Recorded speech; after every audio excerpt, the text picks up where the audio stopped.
think big because it's just as tough. You can think small. I know a lot of people, they thought small. They're very smart.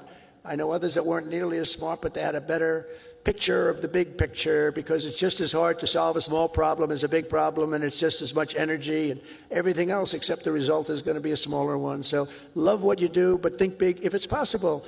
Now, if it's not possible, that's okay too. As well do something that's just amazing. America doesn't aim small. Alabama doesn't aim small, and neither do you. So think big when possible. Think big. Fourth is work hard. Work hard. Never, ever stop. An example is a great athlete, actually, Gary Player, golfer, great golfer. He wasn't as big as other men. He was actually on the small side. Don't tell him that. Friend of mine, don't tell him that because he doesn't understand that.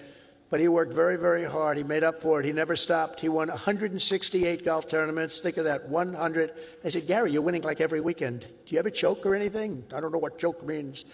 And he made a statement years ago that I read, and I thought it was sort of an incredible statement. He said, it's funny, the harder I work, the luckier I get. Right? Think of that. The harder I work, the luckier I get. So you really have to work hard, and you're going to be successful because you have the talent.